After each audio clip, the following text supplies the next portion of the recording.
दिल्ली में अधिकारों को लेकर लड़ाई लंबे समय से चल रही है। मामला सुप्रीम कोर्ट तक पहुंचा।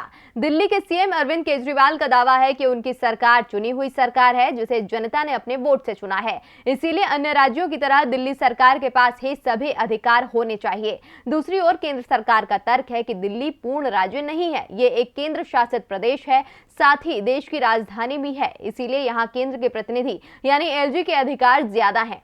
सुप्रीम कोर्ट ने इसे लेकर फैसला सुनाया था और कहा किसकी कितनी चलेगी ये साफ किया था। लेकिन अब केंद्र सरकार ने एक कानून बना दिया है। तो क्या है इस कानून में और कब से हो रहा है ये लागू, देखिए ये रिपोर्ट। मोदी सरकार ने संसद के बजट सत्र में दिल्ली राष्ट्रीय राजधानी क्षेत्र शासन संशोधन विधेयक 2021 यानी GNCT बिल को मंजूरी दे दी थी।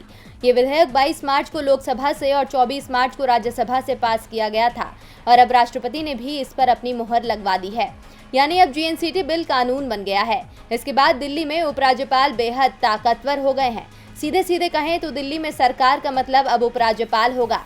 दिल्ली की सरकार, जिसका दर्जा अब शहर की सरकार से भी कम का हो गया है, उसे अपने किसी भी फैसले को लागू करने से पहले उपराज्यपाल को बताना होगा, साथ ही उनकी सलाह भी लेनी होगी। बिना उपराज्यपाल की सलाह के दिल्ली सरकार कोई काम नहीं कर सकेगी। उपराज्यपाल की सलाह सरकार के लिए बेहद महत्वपूर्ण होगी। केंद्रीय मंत्री जी किशन रेड्डी ने कहा कि यदि उपराज्यपाल और मंत्रिपरिषद के बीच किसी मामले पर विचारों में भिन्नता है तो उपराज्यपाल उस मामले को राष्ट्रपति के पास भेज सकते हैं। यानी साफ है कि यदि एलजी को दिल्ली सरकार का प्रस्ताव पसंद नहीं है तो सरकार उसे लागू नहीं कर सकती और फैसला राष्ट्रपति के हाथ होगा। दिल्ली के सीएम अरविंद केजरीवाल पहले से ही इस विधेयक का विरोध कर रहे थे।